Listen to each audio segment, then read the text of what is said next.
when you ask it for a LinkedIn post, it's not by default giving you a great LinkedIn post. It's giving you an average, mediocre LinkedIn post.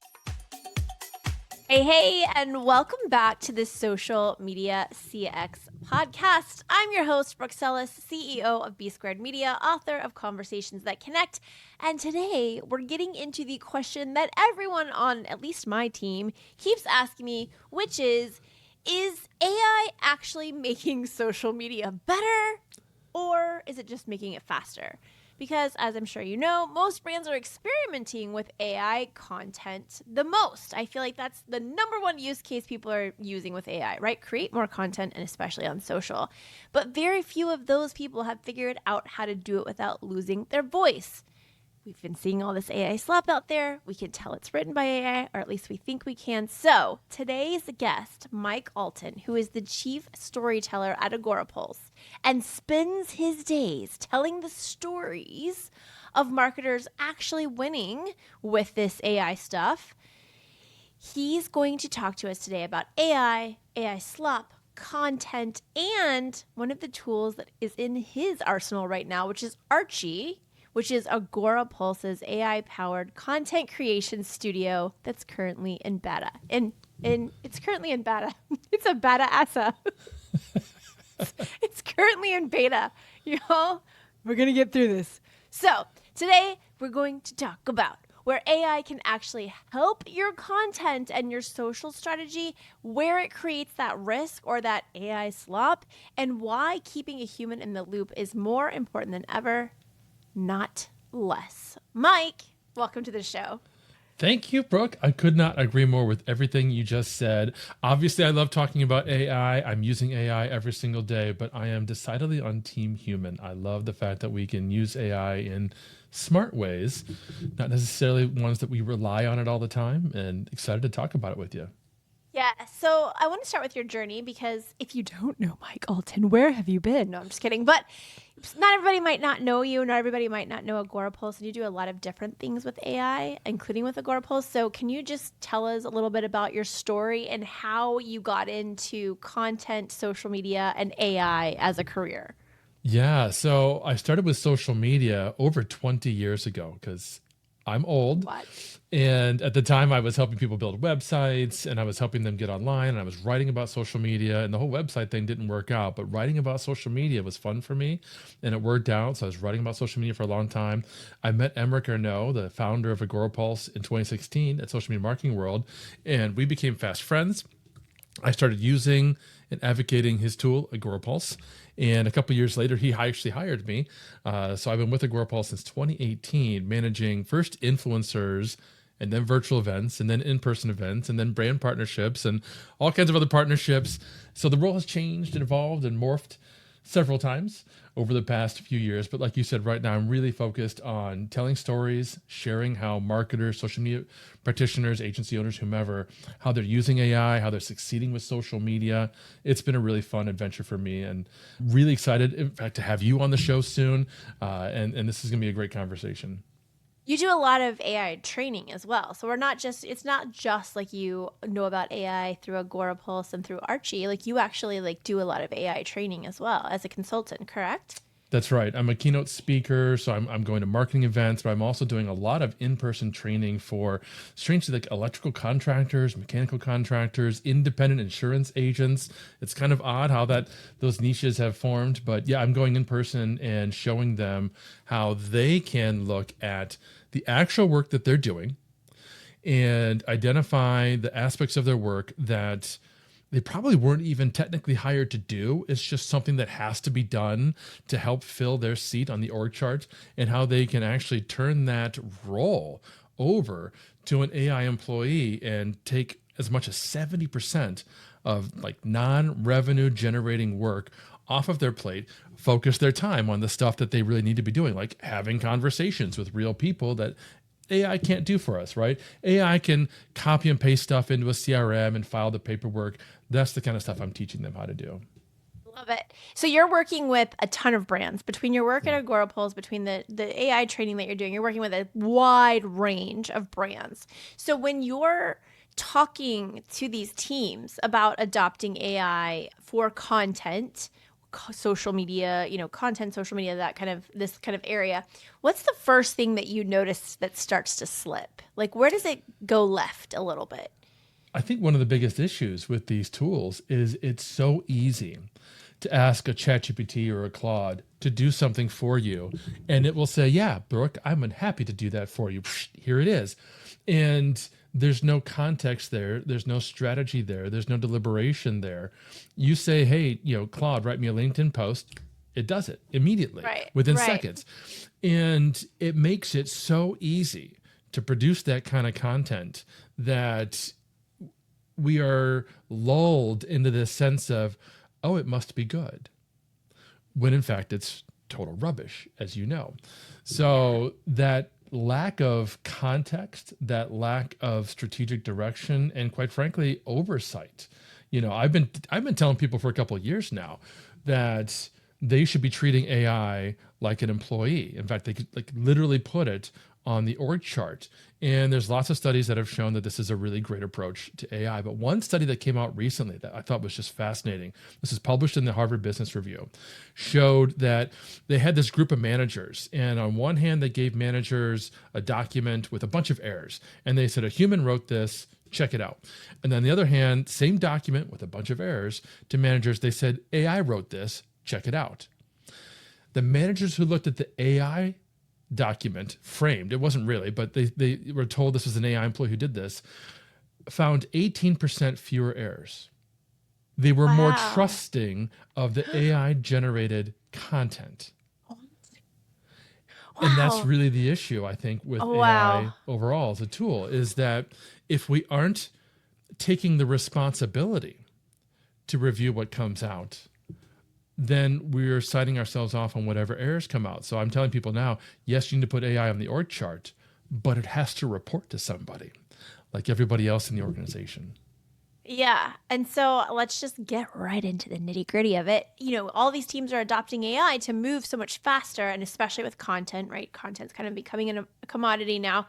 But when they do that, they end up sounding like every other brand who's using the same tool, because they're going in and doing the same thing. Write me a blog, write me a LinkedIn post on XYZ, right? So how do you keep that from happening? Like, what's your number one piece of advice on how to prevent AI slop and that sea of sameness? Well, there's two things that I usually tell people. The first is that you need to understand how these models were trained. ChatGPT, Gemini, Claude, Perplexity, they're all the same. They were given essentially all of human knowledge. In fact, really, they were just given the internet. And you and I both know, if we'd have just, been approached 10 years ago and said, here's a new child, why don't you just give them access to the internet to let them learn everything that there is to be learned? We would have second guessed at a minimum that idea. But suffice to say, that's exactly what these LLMs have done. So they've given ChatGPT the internet, and it's not an answer engine. When we ask it a question, it's pulling on its information, it's pulling on all these sources, and it's giving us what is most likely to be the next word, the next token in the total sum of that answer. So in other words, when you ask it for a LinkedIn post, it's not by default giving you a great LinkedIn post. It's giving you an average, mediocre LinkedIn post. So that's the first issue. And I think people need to understand that, because a lot of the folks that I talk to, once they get that, they realize, oh, that means I can't just ask ChatGPT for a LinkedIn post and then use it. So once they understand that, I then explain, well, what it lacks is any knowledge of you personally. Doesn't know who you are, doesn't know your business, doesn't know your target audience, and it definitely doesn't know your tone of voice and style. It only knows what's been published publicly to the internet, notwithstanding the stuff they stole, but that's a whole other thing. So you have to provide all of that context to the AI. Now, once you do it, the AI is amazing at understanding who you are and how to communicate with your voice. And frankly, it can do a better job than a lot of us can in communicating, because it can remember things like what our overall plan is and who we're trying to target with every single post and keeping us on track. It's fantastic at those things, but you have to give it all that context first. Yeah, I couldn't agree more. I keep telling people like AI is the easy button you think it is, but only when you first do the deep work, which includes all those things that you're just talking about, learning about me, learning about my audience, my business, right? We can't push that easy button until we've done that deeper work for it to get to know us. So let's talk about Archie, which I was lucky enough to be one of the beta users, and I have been using, and it has been going extremely well. So the first thing I want to ask you is explain Archie to everybody who's watching or listening. But the second thing I want to ask you is what problem was Agorapulse trying to solve when the idea of Archie first came up? So I'm actually going to start with the second question because this is the Okay. story.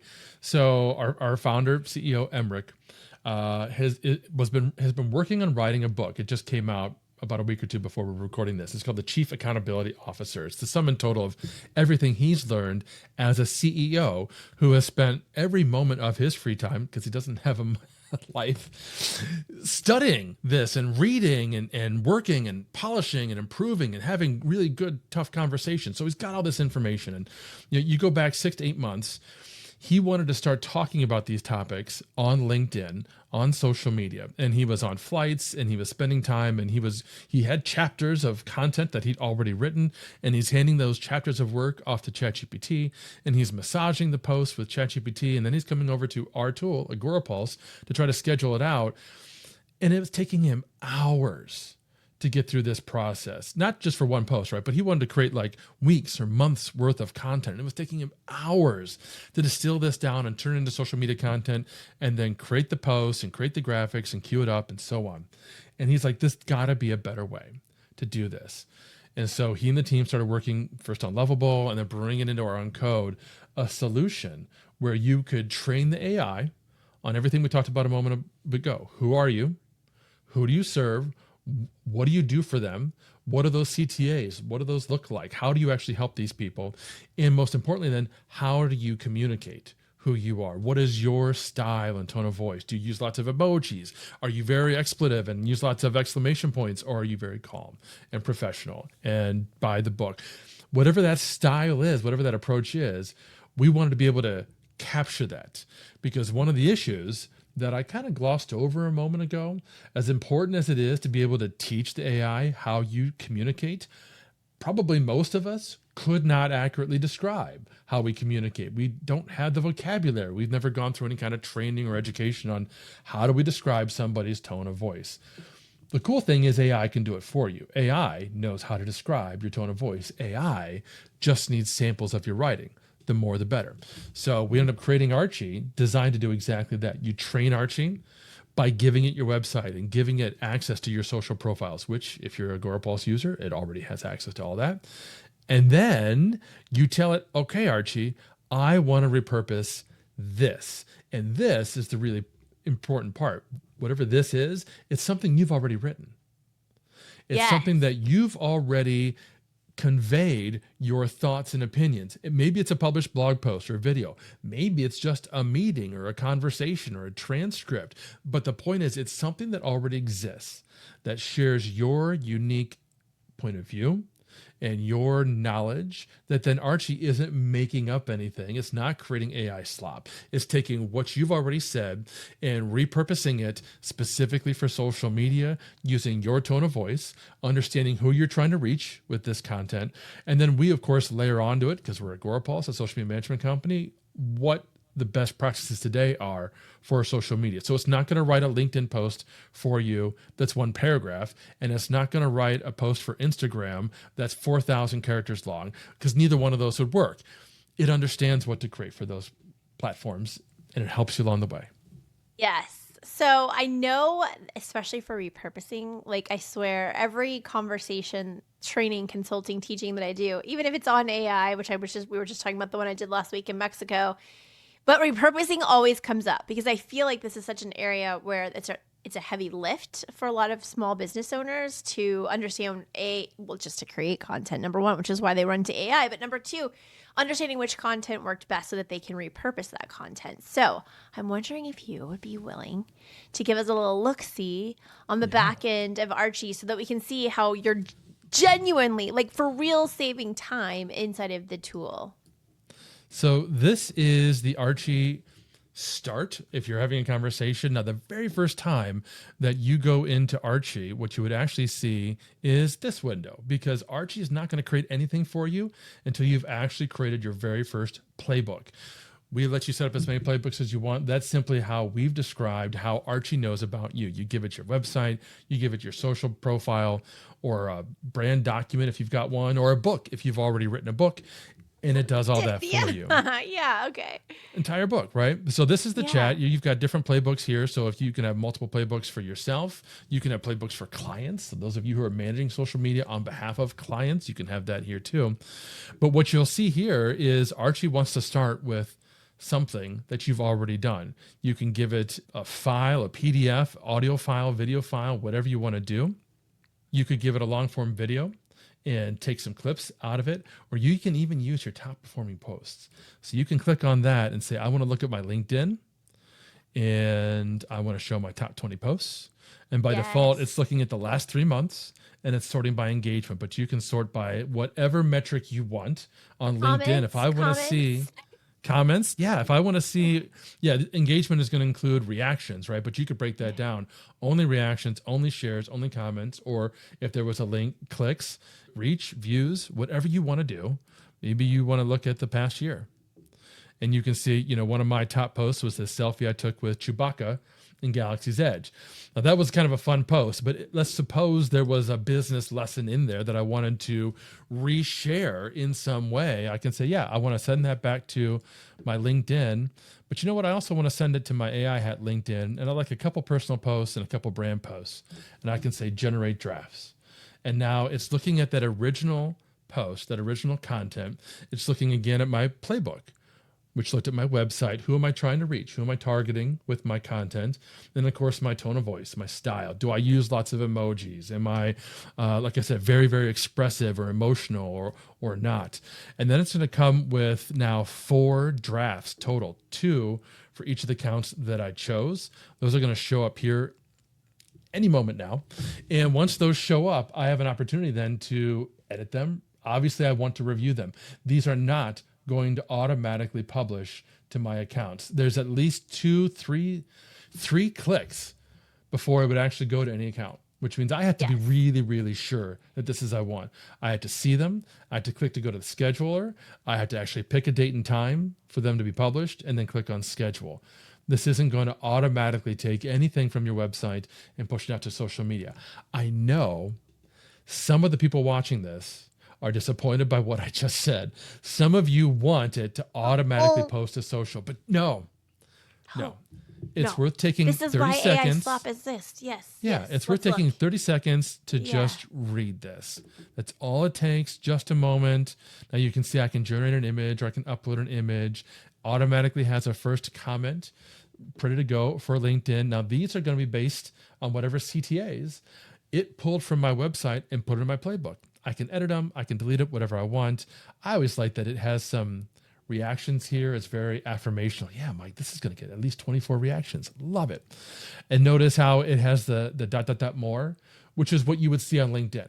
So I know just by looking at it that these 2 sentences, that's the text that everyone on LinkedIn is going to see. That's the hook. Stop the scroll. Yeah. So I better stop the scroll and I can scroll on from there. So here's all my posts ready to go. And I can see how much it has been influenced by aspects of my playbook. And from here, I can schedule them. I can send them to drafts. I can edit them if I want to, go into the composer and change some of the text if I want to. I can turn off or edit the first comment if I want to. But of course, I can also have a conversation with Archie. I can click reference in chat. So I don't have to tell Archie which one. It'll know. And I can say, make this one a little more excited. Or whatever. Yeah. And it'll do it just like we would expect with a ChatGPT or something like that. So we've got buttons in here to make a lot of the actions that we would normally do easy. But you could just have a conversation with Archie at any moment and tell it what you want it to do. I love it.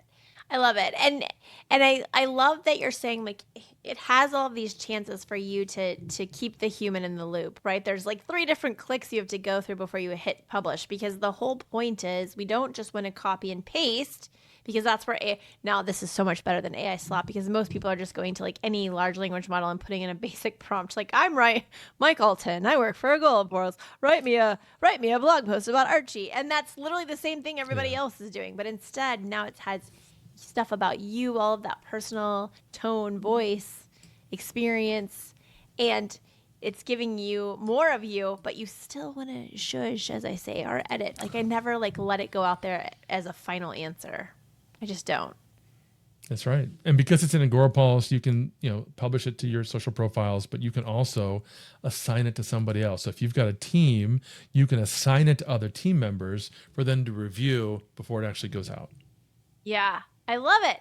Well, listen, I've been using it. It's been making a big difference for me. I've been traveling a lot, so it's been hard to come up with content. And LinkedIn is my most active platform. I know I've seen a difference when I post and I don't post, right? If I go out for a week like I was last week and I don't post at all and I come back, it's very hard to get back into those engagement numbers, right? So I've been using Archie to really help me keep my content calendar full, even when I'm underwater and extra busy. So with that, Mike, thanks for showing us the back end of Archie, but I want to zoom out for 1 second and talk about AI and the content workflow. So we just kind of saw a little bit of a content workflow, how you and I might work inside of Archie, but when you're doing your trainings, I guess, when you're talking to people about AI, how do you help them think about how to mesh AI into their content workflows? Like, how do you help shape the way they think about AI and social media over the next couple of years without just AI for everything? Yeah, there's really two methods or two mindsets even. The first I kind of already suggested, which is, let's find the things that we're already doing, that we already have to do, that maybe we don't want to do, and let AI do it and do it faster. Right? Repurposing content maybe is something that you're doing now, but it's taking a lot of time. So let AI help you with that and speed you along your way. Coming up with ideas for content. I know a lot of folks will just spend hours deliberating, painstaking research and looking at what the competition is doing and coming up with all kinds of ideas and pursuing different angles. That's the kind of stuff that I'm not saying it has to be replaced by AI, but could be depending on your situation. Maybe you enjoy that, or maybe it helps you with your writing process. Well, then that's fine. Don't replace it. But if you just need some sparks, some ideas to get going, use AI for that. On the other end of the spectrum, you could be using AI to help you surface what's performed in the past. Again, whether it's social media content, blog content, webinars, if you've got data, if you've got a Google Analytics report or an Agorapulse social media report or something that you can drop into AI and help you surface that information, that can help inform what creative decisions you make, what strategic decisions you make. So that's the first mindset. Let's use AI to do some of these things that maybe we're doing today, but it's taking us an awful lot of time. But the real powerful unlock is almost like level 2, right? Level 1 is let's save some time with AI. But that also begs the question, well, what do we do with that time saved, Brooke? If you're saving me 4 hours a week, what am I just filling that time with more stuff? Or am I going to do something that I never could have done before? Yes. That's level 2. That's the big unlock that I like to get people to. We can't just jump right to there because, first of all, they don't know what they're doing yet with AI. Most of the people I'm talking to are often first-time AI users. And then secondly, well, they have to come up with some time. They have to free up some time. So give the rote robotic work to AI as much as you can. Pawn that off. Hire those AI employees. Make them report to you so that you're checking their work. But that's now freeing you up 4, 5, 6 or more hours a week. Now we can start to think, all right, what are some big projects that I've always wanted to tackle, but never did because I never had the time or never felt like I had the skills or the expertise, because AI is now a thinking partner for you and help you with those things. Or like take repurposing. Some of us have been doing repurposing for years. Yeah. Others of us wish we'd been doing repurposing for years, but never had the time. Yeah. Now this is an option. Some of us have brand channels on LinkedIn that are a little bit dusty because we haven't really posted there in a while. I wasn't going to call you out, but since you raised your hand. It's yes. me. It's me.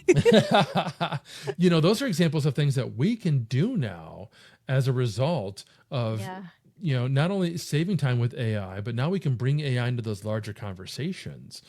I work full time for Agorapulse, but I'm a sole contributor inside the Agorapulse team. So I've had an AI work buddy for a year and a half now that helps me. I give it my transcripts of my one-on-ones, and I give it my drafts of strategy docs, and I give it my metrics and all those kinds of things. So I can have somebody in the organization that I can bounce ideas off of and keep me on track without having to bother my manager with those things because they're off doing other more important tasks. Yeah, I love that. I'd like to wrap up by asking you 3, and I don't want to say rapid fire because I think these are going to take a little bit more than just like a one answer thing. So as long as we need, but 3 practical lessons that our listeners or people who are watching can take with them from today. So number 1 is, if a team or a person wants to start experimenting with AI content tools and they don't want to lose their brand voice, they are actually like, hey, I really want to use AI, but unlike everybody else, I'm not going to rush out here to hit that easy button and just copy paste AI slop. I really do care about my brand voice, but I also really want to use AI because I know it's going to help me save some time and get efficient at more things. What would you tell them is the first step? One of the things I love about AI tools is it's different from every other technology we've ever experienced in our lives. Meaning you can go to an AI tool and you can ask it, hey, how do I use you to do X, Y, or Z? And it will help you understand how to use that tool for that task. We couldn't do that with Photoshop or Canva or Word or Windows in the past. We couldn't talk to it like we can AI. So you can open up Claude and say, hey, I want to use you to create content. This is my role at X organization. I'm the owner, I'm the marketer, I'm the social media manager, whatever. Help me develop a brand voice guide. And the real unlock is to give AI permission to ask you questions. It probably would at that point, but I always explicitly say, interview me, ask me questions. I love that. Every single one of them, they're going to ask you slightly different questions, but they're all going to ask you for examples of your writing. And there's where you're going to want to think about the actual content that you're trying to create. Hopefully it's specific, because I find it works better if you're creating a guide specifically for blog content or LinkedIn content or YouTube channel content or white papers for my B2B audience. Whatever you're trying to create, tell the AI that's what I want, and then you can give it examples. Hopefully you've got some stuff that you've created in the past that you can give it as examples and it'll learn from. And it's remarkable how insightful and telling the AI is. My AI tools understand I love historical references. I geek out about history. I love bringing these historical stories in. Starting off, so 300 years ago, the ancient Hessians were marching across a frozen lake and attacked a ship. That's how I will start a blog post about some marketing lesson.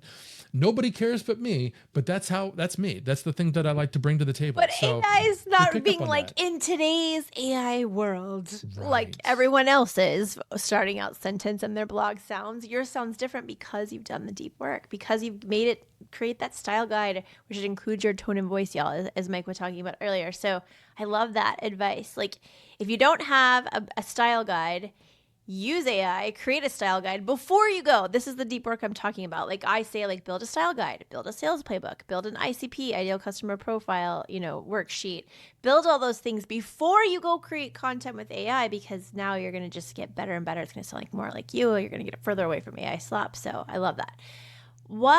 Question 2, what one mistake, just one, if you can keep it to one, do you see brands make when you're going in and you're training these teams, when they're adopting AI, especially for content?